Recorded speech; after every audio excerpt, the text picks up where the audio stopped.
Good morning everyone. उम्मीद है आप सभी लोग स्वस्थ होंगे, आपके घर में सभी लोग स्वस्थ होंगे और आप लोग मन लगा के पढ़ाई कर रहे होंगे। अगर हम लास्ट लेक्चर की बात करें तो लास्ट लेक्चर में हमने क्या क्या देखा था। हमने ये देखा था कि कैसे स्मॉल इंसेक्ट्स जो है कैरियर का काम करते हैं, लेकिन ज़रूरी नहीं है कि सिर्फ और सिर्फ स्मॉल इंसेक्ट्स ही डिफरेंट डिजीज़ कॉजिंग जो माइक्रोब्स होते हैं उनके लिए कैरियर का काम करते हो, या फिर मतलब बड़े जानवर भी होते हैं जो कि डिजीज़ कॉजिंग माइक्रो ऑर्गेनिज्म को कैरी कर सकता है, उनके लिए कैरियर का काम कर सकता है। अगर हम कोविड की बात करें तो कोविड भी इस चीज़ का बड़ा ही अच्छा एग्जाम्पल है। कोविड के बारे में बोला जाता है कि जो इसके पीछे जो वायरस है उस वायरस का नाम है SARS-CoV-2। ठीक है, तो SARS-CoV-2 की बड़ी खास बात थी कि ये बैट्स में रहा करते थे, दो तरह के जानवरों में रहा करते थे। एक दूसरा शायद पर्क्यूपाइन है, तो मुझे एग्जैक्टली याद नहीं है, लेकिन शायद पर्क्यूपाइन है। आप एक बार सर्च कर लेना कि दो जानवर हैं जिनके अंदर बड़े आराम से कोविड फैलाने वाले वायरसेस रहा करते थे और उनको कोई भी दिक्कत नहीं करते थे, क्योंकि उनकी इम्यूनिटी कोविड के जो वायरसेस हैं उनको लेके बहुत ज़्यादा स्ट्रांग थी। ठीक है, तो उनके बॉडी के अंदर जो SARS-CoV-2 वायरस हुआ करता था वो बड़े आराम से रहता था दोनों ही जानवरों के अंदर। अब कौन से जानवर के थ्रू हम इंसानों के बॉडी में आया, ये क्वेश्चनेबल है थोड़ा सा ये वाला टॉपिक। ठीक है, कि किसके कौन से जानवर के थ्रू आया ये अभी भी डिसाइड नहीं हो पाया है, अभी भी कंक्लूजन तक साइंटिस्ट लोग नहीं पहुंच पाए हैं। ठीक है, तो वो भी एक तरीके के इंसेक्ट्स या जानवर थे, लेकिन वो इंसेक्ट्स से काफ़ी ज़्यादा बड़े थे। हमने डॉग्स की बात करी थी, डॉग्स भी पैथोजन को कैरी करता है। ठीक है, और उसकी वजह से कौन सी बीमारी होती है, उसकी वजह से रेबीज़ बीमारी होती है। ठीक है, और कुत्तों की वजह से, बिल्ली की वजह से और मंकी की वजह से भी रेबीज़ हो सकता है। इसका मतलब ये हुआ कि कुत्ते के अंदर, बिल्ली के अंदर और मंकी के अंदर वही सेम टाइप के पैथोजेंस पाए जाते हैं, उनके लिए कैरियर का काम करते हैं।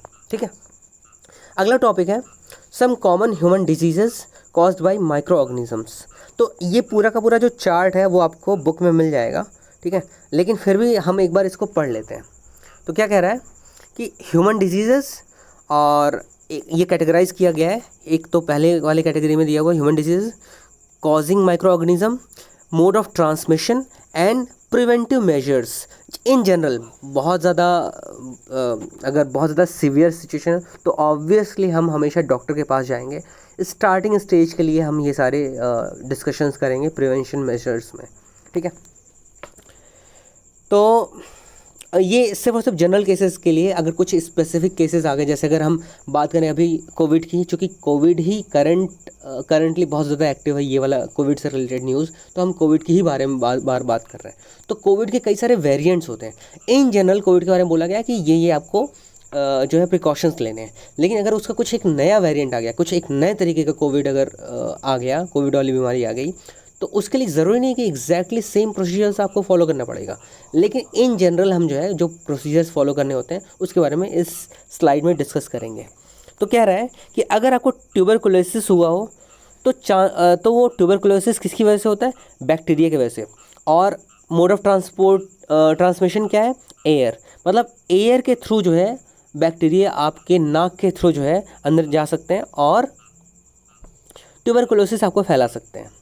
ठीक है, in the same manner measles जो बच्चों में होता है ये वायरस के थ्रू फैलते हैं और ये भी एयर की वजह से ही फैलता है, मतलब एयर के थ्रू ही फैलते हैं और इसलिए इसको एयर बॉर्न डिजीज़ भी बोलते हैं। यही जो है कोविड के केस में भी है।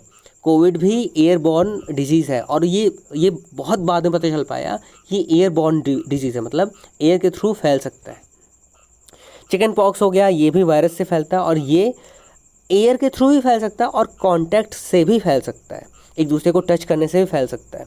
पोलियो, ये भी वायरस की वजह से होता है और ये एयर के थ्रू फैल सकता है और पानी के थ्रू भी फैल सकता है।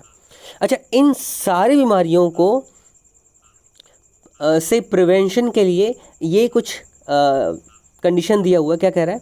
Keep the patient in complete isolation. Complete isolation में रखना है, यही कोविड के साथ में भी हम लिख सकते हैं। Keep the personal belongings of the patient away from those of the others.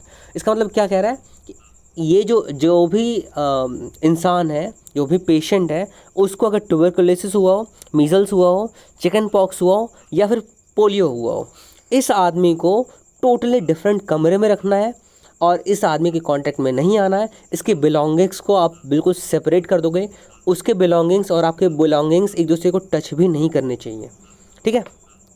Vaccination to be given at suitable age, और वैक्सीनेशन अगर वैक्सीन्स अवेलेबल हैं तो जिस एज में वो वैक्सीन लेने के लिए बोला जा रहा है उस एज में आपको वैक्सीन्स लेने हैं, ठीक है। अगला जो डिजीज़ है वो है कॉलरा। कॉलरा आपको पता है कि बहुत ही ज़्यादा गंदी बीमारी है और ये भी एक तरीके से डायरिया टाइप का सिचुएशन है, लेकिन एक्सट्रीम सिनेरियो है डायरिया का। और कॉलरा फैलता है बैक्टीरिया से। ऑल्दो ये सारी बीमारियाँ ऑलमोस्ट ख़त्म हो चुकी हैं, जैसे चिकन पॉक्स हो गया, ये ख़त्म हो गया है, पोलियो ऑलमोस्ट ख़त्म हो गया है और कॉलरा भी ऑलमोस्ट ख़त्म हो गया। एक समय था कॉलरा जिसको होता था तो उसकी डेथ होती ही थी, टीबी जिसको होता था उसकी डेथ होती ही थी। अभी हम लोग इतना ज़्यादा एडवांस्ड हो गए हैं, जो टेक्नोलॉजी इतनी एडवांस्ड हो गई है, मेडिकल साइंस इतना ज़्यादा एडवांस्ड हो गया है कि इस तरह की बीमारियों से बहुत आसानी से बचा जा सकता है। तो कॉलरा जो है बैक्टीरिया की वजह से फैलता है और ये वाटर के थ्रू आपको फैल सकता है या फिर कंटामिनेटेड फूड के थ्रू फैल सकता है। In the same manner typhoid भी बैक्टीरिया से फैलेगा और ये वाटर के थ्रू ही फैलता है, कंटामिनेटेड वाटर रहेगा उसके थ्रू आपको फैल सकता है। और इन दोनों बीमारियों को प्रिवेंट करने के लिए जो मेजर्स हैं वो है maintain personal hygiene and good sanitary habits. Personal hygiene तो मतलब आपको बीमारी हुई हो या नहीं हुई हो, आपको वो पर्सनल हाइजीन हमेशा रखना ज़रूरी होता है। पर्सनल हाइजीन में क्या होता है कि आप रेगुलर बेसिस पे नहाएं, अपने कपड़ों को साफ़ सुथरा रखें, कपड़ों को रेगुलर बेसिस पे धुलें, अपने जो अंडरगारमेंट्स हैं उसको रेगुलर बेसिस पे साबुन लगा के धुलें, जो है टूथ ब्रश का हमेशा यूज़ करें, टूथपेस्ट के साथ में ट्वाइस अ डे यूज़ करें, ठीक है। और ये सारे कुछ मेजर्स हैं। अपने नेल्स को क्लिप करें, अगर नेल्स ज़्यादा लंबे हो जा रहे हैं, बालों को ऐसे ही बाल को हेयर कट हमेशा एक रेगुलर टाइम इंटरवल पे देते रहा करें और अपने आप को जितना ज़्यादा साफ़ सुथरा रख सको उतना ज़्यादा अच्छा है। अपने आसपास के एरिया को साफ़ रखो, आप जहाँ पे सोते हो वो एरिया साफ़ होना चाहिए, बेडशीट रेगुलर बेसिस पे चेंज होते रहना चाहिए, आप जिस तकिए पे सोते हो उस तकिए को रेगुलर बेसिस पे थोड़ा थोड़ा धूप वगैरह दिखा देना चाहिए ताकि उसके ऊपर जो भी मॉइस्चर वगैरह इकट्ठा हुआ हो वो मॉइस्चर पूरी तरीके से हट जाए। तो ये कुछ मेजर्स हैं, आपको रखना बहुत ज़रूरी है। आप जब खाना खाने जा रहे हो तो हमेशा ही हाथ धुल के ही खाना खाएं, ठीक है। तो ये कुछ एटिकेट्स हैं, ये आपको आना ज़रूरी है। इन एटिकेट्स में ये सारी चीज़ें, ये सारे पॉइंट्स कवर हो जाते हैं कि आपको साफ़ सफाई रखना है, आपको हाइजीन रखना है, ठीक है। गुड सैनिटरी हैबिट्स में वही अपने नाखून को टाइम पे काटें, अपने बाल को प्रॉपर काटें, अपने कपड़ों को रेगुलर बेसिस पे धुलते रहें, ठीक है। ऐसा नहीं कि मतलब कपड़ा गंदा हुआ जा रहा है, जब तक बहुत अच्छे से गंदा नहीं हो रहा है तब तक नहीं धुलेंगे, ऐसा बिल्कुल नहीं करना है, ठीक है। गंदा हुआ हो नहीं हुआ हो, दिख रहा हो नहीं दिख रहा हो गंदा, अगर आप थोड़ा सा आपने यूज़ कर लिया है ठीक ठाक टाइम तक तो, और पसीना वगैरह हुआ है, आपने खेला पसीना हुआ, उस टी शर्ट को आपको एक बार पानी में डाल के ऐसे ही खंगाल दो वो भी चलेगा, लेकिन धुलना बहुत ज़्यादा ज़रूरी होता है, ठीक है। Consume properly cooked food, properly cooked food को कंज्यूम करना है एंड बॉइल्ड ड्रिंकिंग वाटर। तो ये तो मैंने ऑलरेडी बोला हुआ था कि जो है इन जनरल हेल्दी हैबिट है कि अगर आप पानी को बॉईल करके पी रहे हो ये बहुत ही अच्छी हैबिट है, चाहे बीमारी हुई हो या नहीं ना हुई हो। तो इस सिचुएशन में जो भी ये सारी चीज़ें बता रहा है, ये सारी चीज़ें एक स्टैंडर्ड प्रोसीजर होना चाहिए, आपको इसको नॉर्मली फॉलो करना चाहिए। इस पूरे इसमें जो भी प्रिवेंटिव मेजर्स बोला हुआ है ये ऐसे आपको जनरली करना चाहिए, यूज़ करना चाहिए। काफ़ी ज़्यादा हेल्दी हैबिट होता है, बहुत ज़्यादा अच्छा होता है, ठीक है। और सबसे बड़ी बात कि खाना पूरी तरीके से अच्छे से पका हुआ होना चाहिए, उसको खाने को ही खाना होता है। जनरली क्या होता है, कई बार ऐसा सुनने में आता है कि बहुत सारे लोग मीट को बहुत ज़्यादा नहीं पकाते हैं, तो मीट प्रॉपरली पका हुआ होना चाहिए जो मीट खाते हैं उनके लिए, ठीक है। फिर एक और बीमारी है हेपेटाइटिस बी, ये भी ऑलमोस्ट ख़त्म हो चुका है। इसको फैलाता है वायरस, और वायरस जो है किसकी कंटामिनेशन से होता है, ये वायरस किसके कंटामिनेशन से फैलता है, वाटर के कंटामिनेशन से फैलता है। इस बीमारी को अवॉइड करने के लिए हमें क्या करना चाहिए, ड्रिंक बॉइल्ड ड्रिंकिंग वाटर, और दूसरा वैक्सीनेशन। पहले के टाइम में हम लोग जब छोटे थे तो हमारे स्कूल्स में वैक्सीनेशन हुआ करते थे, अभी के लिए अभी का सिनेरियो तो मुझे नहीं पता, आप इसके बारे में पता लगा सकते हो कि इसका भी वैक्सीनेशन होता है या नहीं, आपको लगा है या नहीं, ठीक है। लास्ट बीमारी जो है वो है मलेरिया। मलेरिया फैलता है प्रोटोजोआ से, ठीक है। तो ये जो भी टॉपिक दिया हुआ है, ये जो भी स्लाइड दिया हुआ है, इसमें से काफ़ी क्वेश्चंस बन सकते हैं कि बताओ ट्यूबरकुलोसिस किससे, कौन सी तरह के माइक्रो ऑर्गेनिज्म से फैलता है, बैक्टीरिया से, वायरस से, या फिर प्रोटोजोआ से, फंगी से, किससे फैलता है, ठीक है। तो मलेरिया जो है वो प्रोटोजोआ से फैलता है, और मोड ऑफ ट्रांसमिशन मस्कीटोज़ के थ्रू जो है ये प्रोटोजोआ हमारे बॉडी के अंदर एंटर करते हैं, और इनसे बचने के लिए, इनसे प्रिवेंट, अपने आप को प्रिवेंट करने के लिए क्या करना चाहिए होता है, use mosquito net and repellents, ठीक है। मस्कीटो नेट यूज़ करना और रेपेलेंट्स यूज़ करना है। जैसे आपके घर में कॉइल वगैरह हो गया, ठीक है, जो भी मस्कीटो मारने वाला कॉइल होता है वो हो गया, आपके घर में ऑल आउट वगैरह हो गया, इस तरह की चीज़ें आपको यूज़ करना चाहिए जो कि मच्छरों को आपसे दूर रखें। रेपेलेंट मतलब रेपल से होता है, रेपल मतलब जो एक दूसरे को अपोज करता है, एक दूसरे से दूर भागता हो, ठीक है। तो जो मच्छर मारने वाला जो कॉइल होता है उसके धुआं से मच्छर बहुत ज़्यादा दूर भागते हैं, इसलिए वो रेपेलेंट की तरह एक तरीके से काम करते हैं, ठीक है। Spray insecticides and control breeding of mosquitoes by not allowing water to collect in the surroundings.